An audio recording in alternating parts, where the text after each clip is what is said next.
Hello student, एक बार फिर से आप सभी का स्वागत है हमारे यूट्यूब चैनल एडू ब्रेन में। आज फिर से हम लोग लाइट चैप्टर को कंटिन्यू करने वाले हैं। इससे पहले इस पे हम लोग 4 वीडियो देख चुके हैं। जो लोग उस वीडियो को नहीं देखे होंगे, इस वीडियो के नीचे डिस्क्रिप्शन में लिंक दिया गया है। एक बार पहले उस वीडियो को आप जरूर देखेंगे ताकि यहाँ से आपके जो चीज़ होगा वो समझ में आए। पहले वाले वीडियो को देख लेंगे तो यहाँ से समझना आपके लिए आसान हो जाएगा। इससे पहले वाले वीडियो में हम लोग पढ़ चुके थे मिरर फार्मूला क्या होता है, मैग्निफिकेशन क्या होता है। तो मिरर फार्मूला और मैग्निफिकेशन हम लोग पढ़ चुके थे, तो उससे रिलेटेड कुछ पहले क्वेश्चन देख लेंगे और उसके बाद फिर से हम लोग कंटिन्यू करेंगे। वहाँ तक आपका रिफ्लेक्शन का पार्ट खत्म हो जाएगा और फिर हम लोग रिफ्रैक्शन में एंटर कर जाएंगे और फिर रिफ्रैक्शन पढ़ेंगे।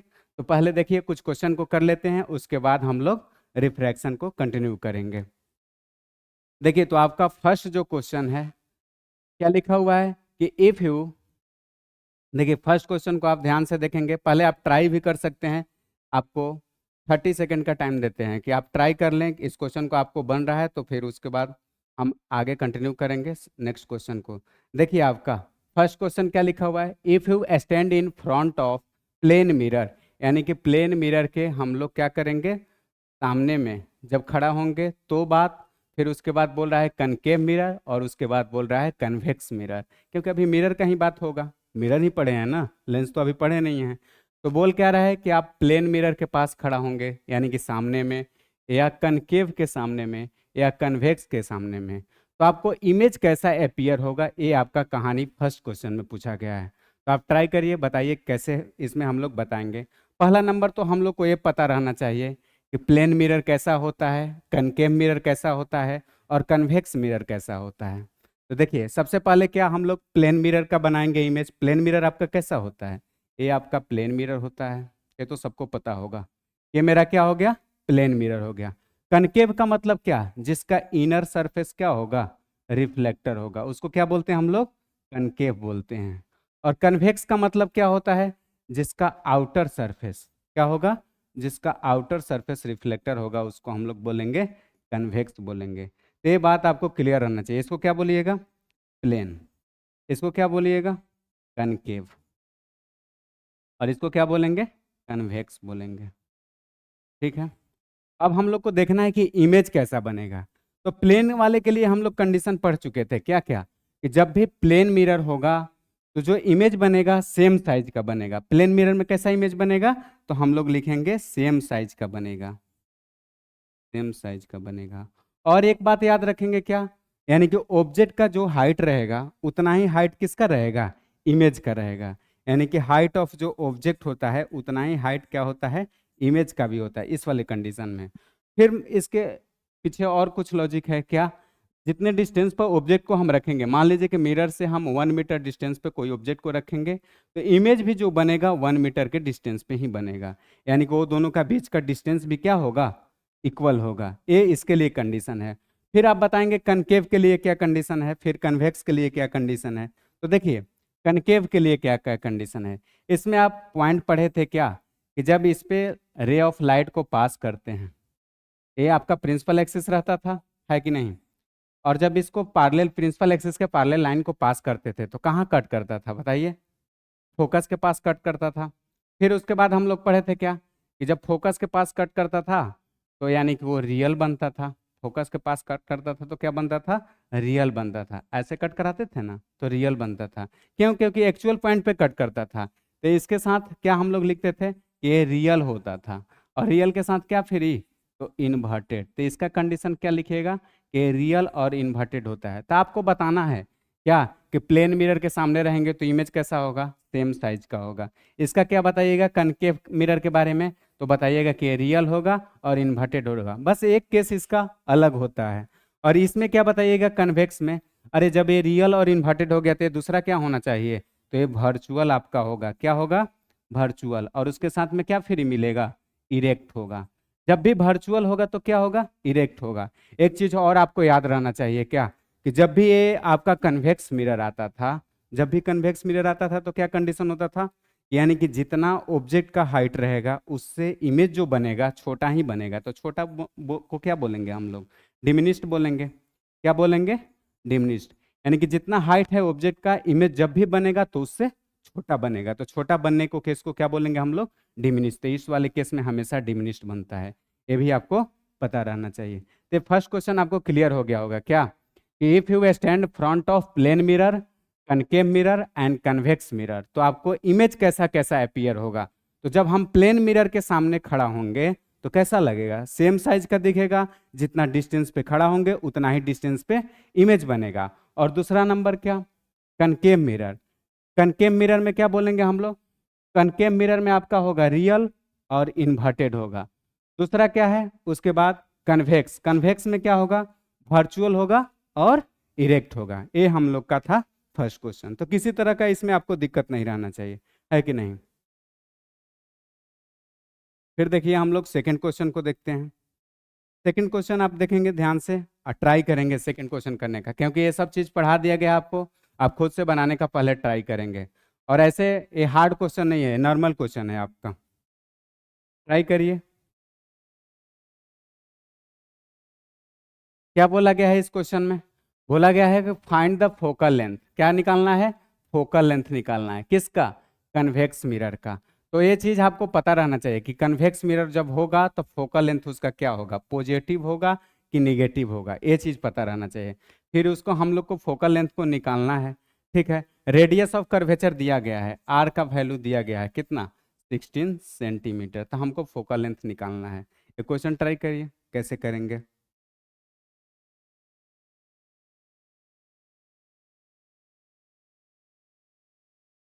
देखिए कर लिए होंगे, कैसे करेंगे हम लोग ट्राई इसको। देखिए पहला नंबर तो इसका जो फोकल लेंथ होगा वो क्या होगा, पॉजिटिव होगा। तो यानी कि आर भी जो होगा वो क्या होगा, पॉजिटिव होगा। तो हम लोग एक फार्मूला पढ़े थे क्या, पहले नंबर तो कन्वेक्स मिरर है। कन्वेक्स मिरर कैसा होता है, इस तरह से होता है।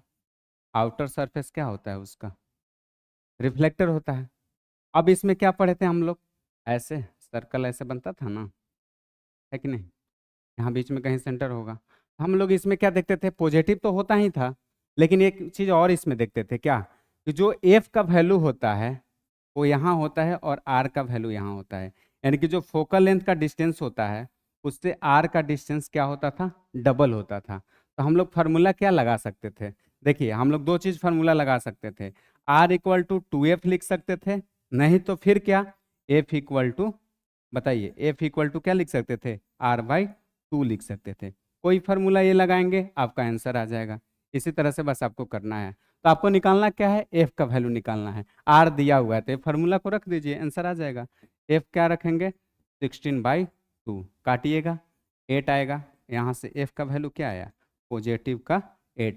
जो भी यूनिट रहेगा यूनिट को ध्यान रखेंगे, सेंटीमीटर। ये हमारा सेकंड क्वेश्चन का आंसर हुआ। ठीक है, देखिए एक क्वेश्चन में आपको दिक्कत नहीं रहना चाहिए। बोला क्या था कि find the focal length of convex mirror. ठीक है, फिर उसके बाद हम लोग से पूछा गया था कि रेडियस ऑफ कर्वेचर दिया है तो फोकल लेंथ क्या होगा। ठीक है, अब देखिए थर्ड क्वेश्चन क्या है। थर्ड क्वेश्चन में आपसे बोला गया है convex mirror produce 3 times magnification real image object. ठीक है, placed at 10 centimetre in the front of it, where it is image located. ठीक है, आपसे बोला गया क्या, देखिए आपसे बोला गया क्या कि जो मैग्निफिकेशन है यानी कि 3 टाइम्स कर दिया जा रहा है उसका मैग्निफिकेशन रियल इमेज का। अब उसका डिस्टेंस, अब देखिए क्या बोल रहा है कि इमेज ऑफ ऑब्जेक्ट प्लेस, जो इमेज है ऑब्जेक्ट का वो कितने पर है, 10 सेंटीमीटर फ्रंट ऑफ इट, तो where it is the image located. यानी कि ऑब्जेक्ट का वो डिस्टेंस दिया हुआ है आपका कि 10 सेंटीमीटर है, तो इमेज कहाँ लोकेट करेगा, ये बात आपसे पूछ रहा है, बताइए।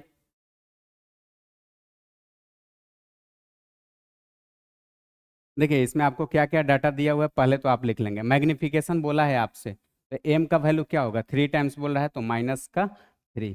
फिर उसके बाद बोला कि ऑब्जेक्ट कितने डिस्टेंस पे ऑब्जेक्ट रखा हुआ है, तो 10 सेंटीमीटर पर, तो यू इक्वल टू क्या लिखेगा, -10 सेंटीमीटर। एक चीज आपको याद रहना चाहिए कि जब भी हम लोग का ऑब्जेक्ट डिस्टेंस होता है क्या होता है, निगेटिव होता है। तो आपसे पूछा क्या, ये इमेज कहाँ लोकेट करेगा, यही पूछा ना। तो हम लोग से भी का वैल्यू पूछा, क्या पूछा, भी का वैल्यू पूछा। तो हम लोग भी का वैल्यू निकाल लेंगे। कैसे निकालेंगे बताइए,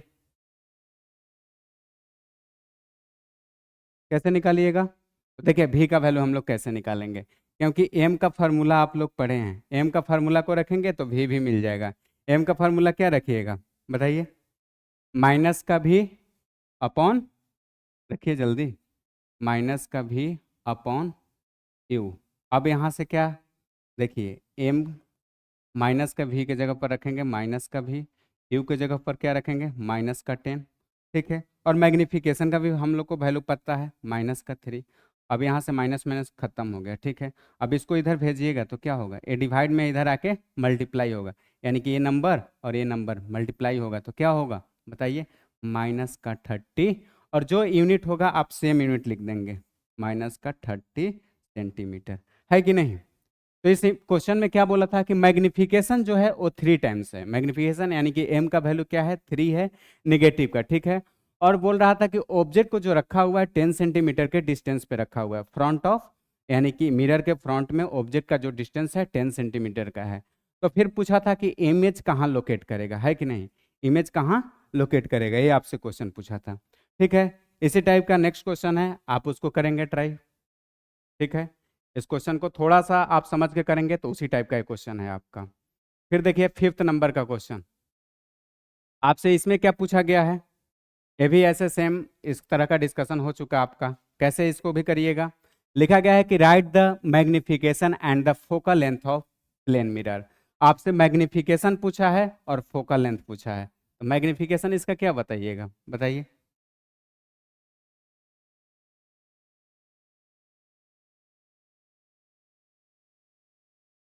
देखिए मैग्निफिकेशन हम लोग प्लेन मिरर का कैसे बता सकते हैं, क्योंकि प्लेन मिरर जब भी होगा तो कैसा होगा, ऐसा होगा, ठीक है।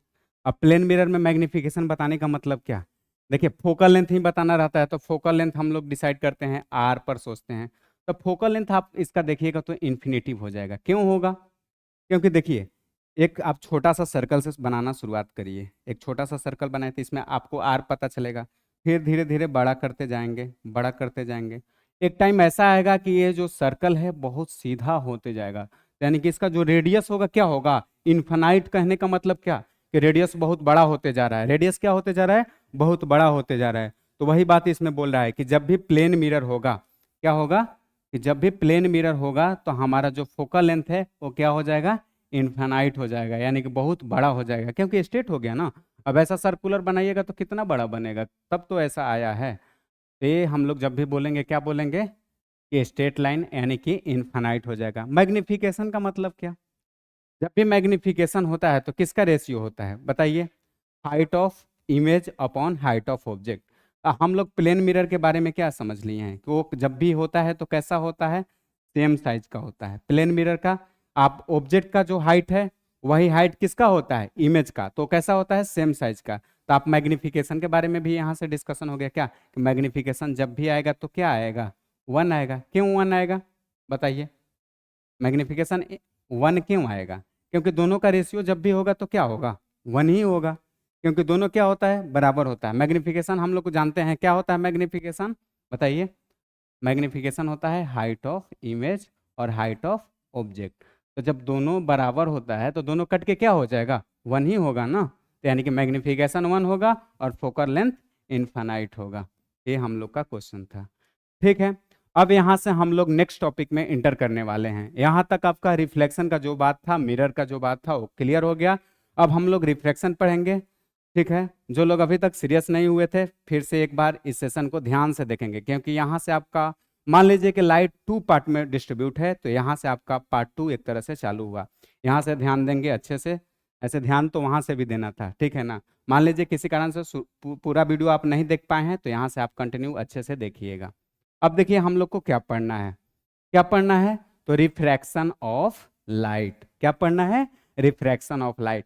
जब हम लोग इसका टॉपिक के बारे में पढ़ रहे थे कि कौन कौन सा टॉपिक हम लोग को पढ़ना है इस चैप्टर में, उसी दिन हम बता चुके थे क्या, कि रिफ्रैक्शन ऑफ लाइट क्या होता है। क्या बताया गया था रिफ्रैक्शन ऑफ लाइट के बारे में, कि जब लाइट इंटर करता है एक मीडियम से दूसरे मीडियम में तो कुछ उसमें चेंजेस देखने को मिलता है। आप रिफ्लेक्शन की तरह नॉर्मल नहीं देखेंगे कि ऐसे आया रिफ्लेक्ट करके चला गया, इसमें कुछ चेंजेस देखने को मिलेगा। क्या चेंजेस देखने को मिलेगा, क्योंकि दो मीडियम का जब बात होता है तो किसी का डेंसिटी कम रहता है, किसी का डेंसिटी ज़्यादा रहता है, इसलिए जो पाथ में चेंजेस देखने को मिलता है, यानी कि जैसे लाइट आता है तो लाइट जिस स्पीड से आएगा वो लाइट क्या हो जाएगा, नहीं तो डाउन हो जाएगा, नहीं तो उसका स्पीड इंक्रीज कर जाएगा, ये हम लोग को देखने को मिलता है। ठीक है, देखिए आपका क्या क्या इसमें लिखा हुआ है। रिफ्रैक्शन ऑफ लाइट में पहला जो पॉइंट है आपका लिखा हुआ है क्या, when ever light moves one medium follow straight line. क्या बोल रहा है कि जब वन मीडियम में या सेम मीडियम में चलेगा तो स्ट्रेट लाइन चलेगा, इसमें कोई शक नहीं है कि नहीं। जब एक मीडियम में चलेगा तो किसी मीडियम में चेंज ही नहीं हुआ, डेंसिटी में चेंज ही नहीं हुआ, तो फिर उसमें कैसे बेंडिंग होगा, कुछ नहीं होगा। जब एक मीडियम में रहेगा तो क्या होगा, स्ट्रेट लाइन चलेगा, कोई दिक्कत नहीं। अब दूसरा पॉइंट क्या बोल रहा है, but when it travel from one medium to another medium, बात यहां से अब चालू हो रहा है। लेकिन फिर क्या होगा कि जब एक मीडियम से दूसरे मीडियम में इंटर करेगा तो path does not remains straight line, अब पाथ सेम नहीं रहने वाला है। क्यों, क्योंकि अब एक मीडियम से दूसरे मीडियम में इंटर कर रहा है कि नहीं। जैसे मान लीजिए कि आप किसी भी तरह के रोड पे जा रहे हैं, पूरा खाली है, तो आपका स्पीड क्या रहेगा, बहुत तेज रहेगा। लेकिन जैसे ही आप देखे होंगे कहीं कहीं आपका ग्रीन कलर का बोर्ड लगा हुआ रहता है और लिखा हुआ रहता है घनी आबादी क्षेत्र, तो जब ऐसे इलाके में आप जाएंगे, वैसे एरिया में जाएंगे, तो आपका स्पीड क्या हो जाएगा, ऑटोमेटिक डाउन हो जाएगा, क्योंकि आप जान रहे हैं कि उधर रिक्स है, तो आराम से ही थोड़ा चलते हैं। तो कहने का मतलब क्या कि इसमें हम लोग वन मीडियम से जब दूसरे मीडियम में जाएंगे तो पाथ में कुछ चेंजेस देखने को मिलेगा, स्ट्रेट लाइन पाथ नहीं रहेगा, जैसा जा रहा है वैसा नहीं रहेगा। ठीक है, अब देखिए हम लोग आगे फिर से आगे क्या हम लोग को देखना है, अब इसके बारे में जान जाएंगे कि मीडियम क्या होता है, रेयर मीडियम क्या होता है, डेंसर मीडियम क्या होता है। ये तो ऐसे हम लोग को सब चीज़ पता है पहले से, लेकिन फिर भी फर्स्ट टाइम पढ़ते हैं तो सारा चीज़ को हम लोग को जान करके चलना रहता है, और जिनको आता भी है वो भी थोड़ा सा समझ के चलेंगे, ठीक है ना, होशियारी ज़्यादा नहीं दिखाना है। क्या, मीडियम के बारे में लिखा हुआ है कि रेफर्स एनी सबस्टांस और material from which light can pass. अब क्या लिखा हुआ है, मीडियम उसको बोलेंगे जिससे हमारा लाइट क्या हो रहा है, पास हो रहा है, ठीक है ना। वैसा मटेरियल, वैसा सबस्टांस जिससे हमारा लाइट क्या हो रहा है, पास हो रहा है, उसको हम लोग क्या बोलेंगे, मीडियम बोलेंगे। तो फर्स्ट यही बात लिखा हुआ है कि रेफर्स टू एनी सबस्टांस, ठीक है, और material from light can pass, जिससे लाइट पास होता है, वैसा मटेरियल वैसे सबस्टांस को हम लोग क्या बोलेंगे, मीडियम बोलेंगे। अब देखिए दो बात आ गया, क्या, एक रेयर मीडियम क्या होता है, एक डेंसर मीडियम क्या होता है। देखिए ये सब चीज आपको ज्योग्राफी में भी बताया जाता है, क्या कि डेंसर क्या होता है, रेयर क्या होता है। मान लीजिए कि सेम प्लॉट है, सेम एरिया का कोई प्लॉट है, और उसमें नंबर ऑफ ट्री जब ज़्यादा रहेगा तो हम लोग क्या बोलेंगे, डेंसर बोलेंगे, यानी कि डेंस फॉरेस्ट बोलेंगे ज्योग्राफी के पॉइंट ऑफ व्यू से। और मान लीजिए कि सेम प्लॉट है, सेम एरिया है, उसी में क्या होंगे, नंबर ऑफ ट्री क्या होंगे, कम होंगे, तो उसको क्या बोलिएगा, रेयर बोलिएगा। तो वही बात तो यहाँ भी है। देखते हैं जैसे नॉर्मल क्लास चलता है तो क्या होता है, नंबर ऑफ स्टूडेंट ज़्यादा बैठते हैं, लेकिन वही जब एग्जाम होने लगता है तो नंबर ऑफ स्टूडेंट क्या हो जाते हैं, कम हो जाते हैं, उस समय रेयर कर दिया जाता है, और ऐसे नॉर्मल क्लास में डेंसर रहता है। तो ये सब बातों को समझना है, रेयर क्या होता है, डेंसर क्या होता है। ऐसे देखिए आपका क्या लिखा हुआ है, define which has less density speed of light has more. बोला है कि रेयर मीडियम का मतलब उसमें डेंसिटी क्या रहेगा, कम रहेगा। डेंसिटी क्या होगा, रेयर मीडियम का मतलब कि डेंसिटी उसका कम रहेगा, और उसमें स्पीड ऑफ लाइट क्या होगा, तेज, यानी कि जहां डेंसिटी कम रहेगा स्पीड ऑफ लाइट ऑटोमेटिक क्या होगा, ज्यादा होगा। सिंपल सा बात है। फिर बोला है डेंसर मीडियम क्या, डेंसर से ही पता चला है कि डेंसर का मतलब उसका क्या होगा, डेंसिटी ज्यादा होगा, डेंसर का मतलब उसका डेंसिटी ज्यादा होगा। और जब भी डेंसिटी ज्यादा होगा क्या होगा, जब डेंसिटी ज्यादा होगा तो क्या होगा, स्पीड कम हो जाएगा, स्पीड ऑफ लाइट क्या हो जाएगा, कम, यानी कि जब डेंसिटी ज़्यादा होगा तो स्पीड ऑफ लाइट कम हो जाएगा, और जब डेंसिटी कम होगा तो स्पीड ऑफ लाइट बढ़ जाएगा। ये दोनों क्या हो गया, एक तरीके से देखा जाए तो इन्वर्सली प्रोपोर्शनल हो गया, है कि नहीं। मान लीजिए खाली जगह है तो स्पीड बढ़ गया, और फिर भरा हुआ जगह है तो स्पीड ऑटोमेटिक क्या हो गया, कम हो गया। ये चीज़ लिखा हुआ है रेयर और डेंसर का मतलब, ठीक है। अब देखिए आगे हम लोग का, जिसके बारे में हम लोग पढ़ रहे हैं उतना देर से, उसके बारे में थोड़ा सा देख लेते हैं क्या है, रिफ्रैक्शन होता क्या है। मीडियम जान गए हम लोग, रेयर क्या होता है, डेंसर क्या होता है, लेकिन फिर रिफ्रैक्शन क्या होता है। अब देखिए इसमें क्या लिखा हुआ है, रिफ्रैक्शन में पहला नंबर, अब ये आपका डिफाइन है, बेंडिंग ऑफ लाइट। क्या लिखा हुआ है, the bending of light ray when it passes from one medium to another. क्या बोल रहा है कि bending of light ray when it passes from one medium to another ठीक है, इज कॉल्ड रिफ्रैक्शन। उसी को हम लोग रिफ्रैक्शन बोलते हैं, बेंडिंग ऑफ लाइट को, यानी कि जब एक मीडियम से दूसरे मीडियम में जाता है लाइट और जो बेंड करता है उसी को हम लोग क्या बोलते हैं, रिफ्लेक्शन बोलते हैं, रिफ्रैक्शन बोलते हैं। ठीक है ना। अब देखिए इसमें आपको बताया गया है इस इमेज से क्या, कि देखिए ये आपका क्या हो गया, मीडियम को डिस्ट्रीब्यूट कर रहा है। ठीक है, ये मान लीजिए कि ऊपर वाला को हम लोग मीडियम 1 मान लिए। ठीक है, ऊपर वाले को क्या मान लिए, मीडियम 1 मान लिए, इसको आप मान लीजिएगा मीडियम 1 और इसको क्या मान लेंगे, मीडियम 2। ठीक है, अब देखिए ये दोनों मीडियम हो गया। अब देखिए ए इसके परपेंडिकुलर हम लोग क्या कर दिए, नॉर्मल को ड्रॉ कर दिए। अब यहाँ से क्या होगा, इंसिडेंट रे आएगा। ठीक है, जाना तो इसको एक्चुअल में चाहिए था ऐसे, लेकिन वो कैसे जाएगा, इस तरह से जाएगा। क्यों, ऐसा क्यों हो रहा है, इसमें किसी तरह का मीडियम नहीं लिखा है, लेकिन आप समझदार होंगे तो बता सकते हैं क्या, कि ये ऊपर वाला क्या होगा, रेयर होगा, और नीचे वाला क्या होगा, डेंसर होगा। क्यों, क्योंकि देखिए स्पीड ऑफ लाइट ऐसे आ रहा है और फिर सीधा जाता, यानी कि क्या रहता, कांस्टेंट रहता, लेकिन कम हो जा रहा है। तो स्पीड ऑफ लाइट कब कम होगा, जब मीडियम डेंसर होगा तब कम होगा। फिर दूसरे वाले केस में देखिए क्या, यहाँ भी है ऐसे। ठीक है, दो मीडियम है, एक ऊपर में मीडियम और एक नीचे में। मान लीजिए ऊपर में क्या है, रेयरर है, ऊपर में क्या है, रेयरर मीडियम है, और नीचे में क्या है, डेंसर है, नीचे में क्या है, डेंसर है। ये आपका नॉर्मल हुआ। ठीक है, यहाँ से क्या हुआ, इंसिडेंट रे आ रहा है। ठीक है, जो भी आप लोग एंगल बना लीजिएगा, क्या एंगल आई आप लिख लेंगे। यहाँ से इसको जाना चाहिए था ऐसे, जैसे आ रहा था उस तरह से इसको जाना चाहिए था, लेकिन अभी क्या करेगा, थोड़ा सा उधर जाएगा।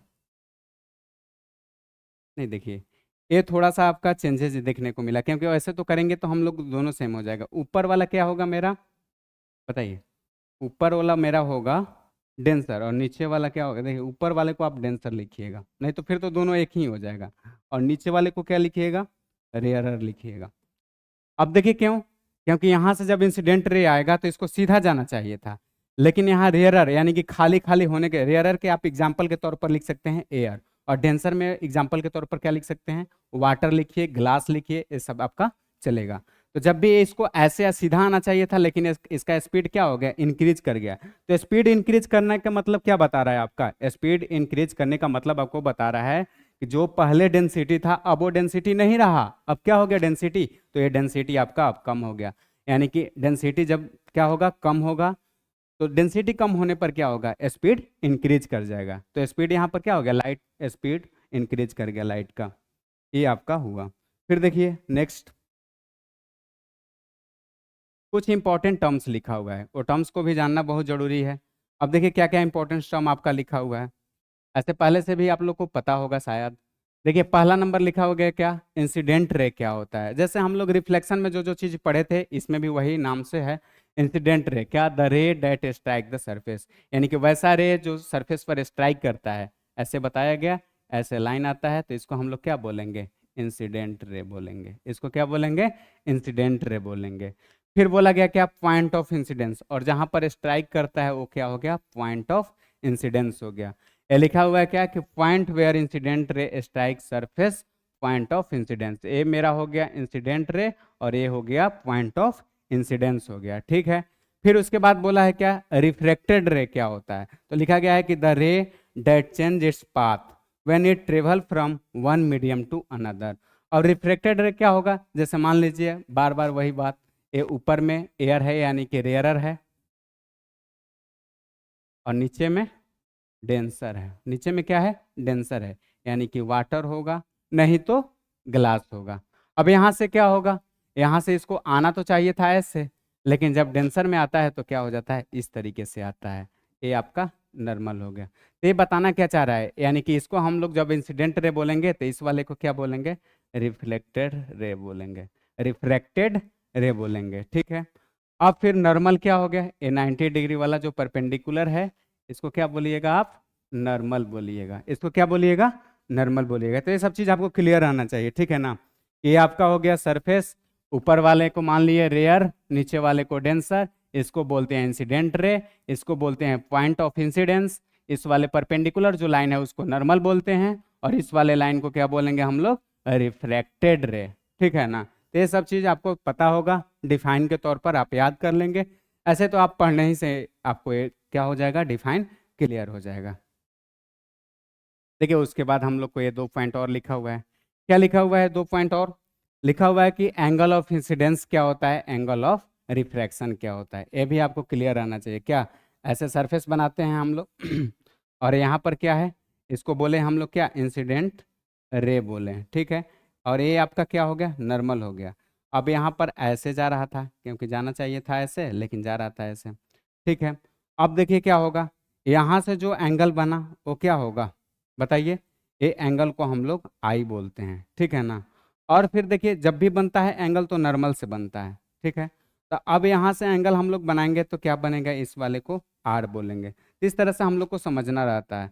अब ये हमारा क्या होता है, रिफ्रैक्टेड रे,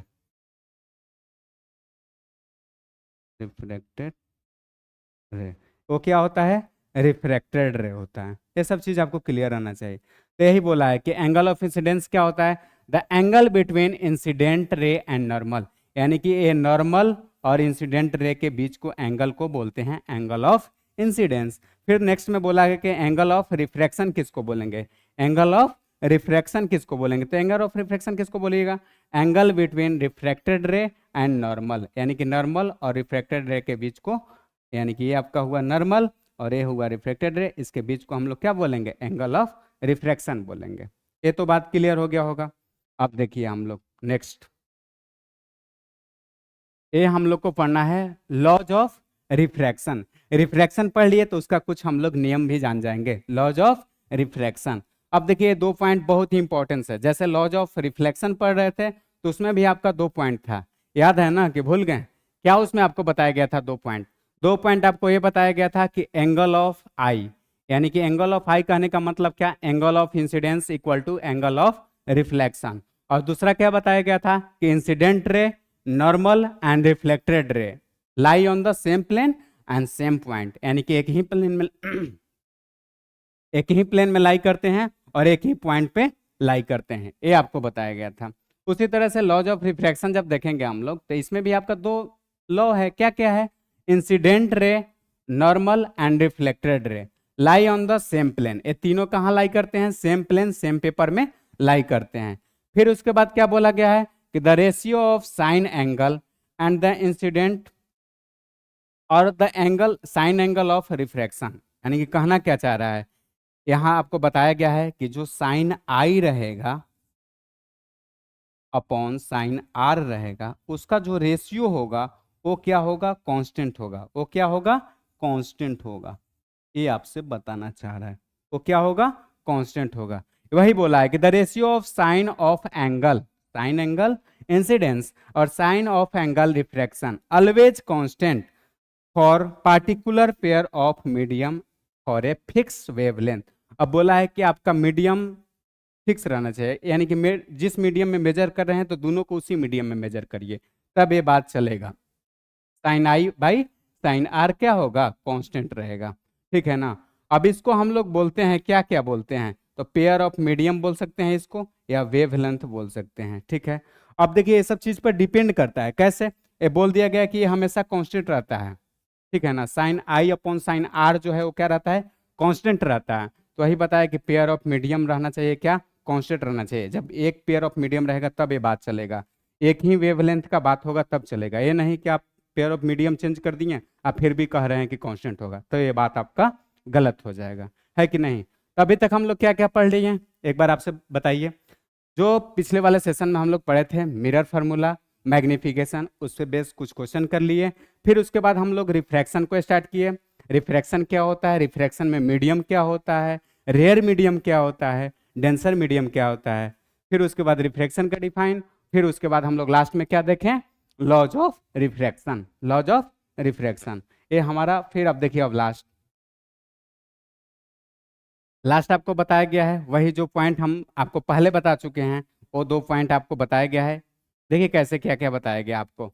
ये बताया गया क्या है कि refraction when light passes from rare to denser, यानी कि अब रिफ्लेक्शन का ये 2 केस हम लोग के लिए बहुत इंपॉर्टेंट है। क्या, कि जब रेयर से डेंसर जाएगा मीडियम में तो क्या होगा, तो आप आंसर के तौर पर ये लिखेंगे, क्या लिखेंगे, इट बेंड्स टुवर्ड्स नॉर्मल, यानी कि जब रेयर से डेंसर में जाएगा तो नॉर्मल की तरफ बेंड करेगा। किधर जाएगा? नॉर्मल की तरफ बेंड करेगा। नॉर्मल की तरफ बेंड करेगा, देखिए कैसे, यही इमेज आपको बताए थे पहले। ये आपका मीडियम है, कहाँ से कहाँ जाएगा?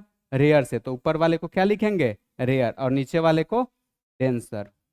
ठीक है, अब यहाँ से लाइट आया आया और जाना चाहिए था इसको ऐसे, लेकिन नहीं, क्या करेगा? नॉर्मल की तरफ बेंड करेगा। ठीक है, ए एंगल आई होता है, ए एंगल आर होता है। चलिए, इसका बात तो आप लोग समझ चुके हैं। तो इस तरह से हम लोग को, यानी कि जब भी रेयर से डेंसर में आएगा तो क्या हो जाएगा? नॉर्मल की तरफ बेंड करेगा। तो यही मेरा आंसर है, क्या? कि it bends towards the normal, normal की तरफ क्या कर जाता है? बेंड कर जाता है। और इसका एग्जाम्पल में भी आपको बताए थे क्या, कि जब आप चल रहे हैं खाली जगह में, ठीक है, मान लीजिए कि आप बाईपास पर चल रहे हैं, खाली जगह में चल रहे हैं, तो क्या होगा? आपका स्पीड बहुत अच्छा रहेगा। जब डेंसर मीडियम में जाइएगा, यानी कि जहाँ पर पॉपुलेशन ज़्यादा है वहाँ जाइएगा, तो आपका क्या होगा? स्पीड ऑटोमेटिक स्लो हो जाएगा। तो वही स्लो के कारण स्पीड यहाँ पर स्लो हो गया, तो इधर आपको दिखाया गया है। अब देखिए दूसरा केस क्या है। जब रेयर से डेंसर का बात हो गया तो दूसरा वाला क्या आएगा? आप खुद जान रहे होंगे कि अब डेंसर से रेयर का बात होगा। अब किसका बात होगा? डेंसर से रेयर का बात होगा। देखिए दूसरा वाला भी देख ही लेते हैं। दूसरा वाला में क्या बताया गया? देखिए, refraction when light passes from, क्या? Refraction when light passes from denser to rarer. अब डेंसर से रेयरर में जाएगा तो क्या देखने को मिलेगा? It bends away from the normal. अब क्या होगा? नॉर्मल से दूर भागेगा। नॉर्मल से कहाँ जाएगा? दूर भागेगा, अवे फ्रॉम द नॉर्मल। कैसे? ये आपका क्या हो गया? मीडियम को डिस्ट्रीब्यूट करने वाला लाइन हो गया आपका। ठीक है, ऊपर में क्या रहेगा? अब रहेगा डेंसर। ऊपर में क्या रहेगा आपका? डेंसर, और नीचे में क्या रहेगा? रेयरर रहेगा। रेयरर में आप लिख लीजिएगा एग्जाम्पल के तौर पर एयर। ठीक है, और इसमें क्या लिखेंगे? वाटर लिख लेंगे, या फिर आपकी मर्जी ग्लास लिख लेंगे। ठीक है, अब क्या बोलेगा? ये आपका लाइन हो गया जो नॉर्मल हो गया। यहाँ से लाइट गया इंसिडेंट रे, इसको जाना कैसे चाहिए था? ऐसे जाना चाहिए था, लेकिन ये जाएगा कैसे? ऐसे जाएगा। क्यों जाएगा? क्योंकि डेंसर में था, स्लो चल रहा था, लेकिन जैसे ही इसको खाली जगह मिला कि नहीं, फुल हो गया, है कि नहीं? तो वही आपको बताया गया है कि जब ये रेयर में रहेगा तो इस तरह से जाएगा, लेकिन जब सॉरी, जब ये डेंसर में रहेगा तो इस तरह से जाएगा, लेकिन जब रेयर में जाएगा तो इसका स्पीड क्या हो जाएगा? बढ़ जाएगा। ये आपको बात बताया गया इस वाले में, क्या? कि जब डेंसर से रेयर में जाएगा तो ये आप लाइन याद रखेंगे कि bends away from the normal, यानी कि नॉर्मल से, ये आपका नॉर्मल हुआ, ये नॉर्मल से क्या हो रहा है? दूर भाग रहा है। जाना चाहिए था एक्चुअल में इस पॉइंट पर, लेकिन इससे दूर भाग रहा है, अवे फ्रॉम द नॉर्मल। तो याद रखिएगा क्या, कि डेंसर से जब रेयर में जाता है तो अवे फ्रॉम द नॉर्मल, और जब डेंसर से, क्या बोला कि डेंसर से रेयर में जाएगा तो अवे फ्रॉम द नॉर्मल, और जब रेयर से डेंसर में जाएगा तो बेंड्स टुवार्ड्स नॉर्मल, यानी कि नॉर्मल की तरफ बेंड होगा। ये कहानी यहाँ तक था, ठीक है ना? ठीक है, तो आज के लिए इतना ही, फिर हम लोग बात करेंगे नेक्स्ट सेशन में। ठीक है, थैंक यू।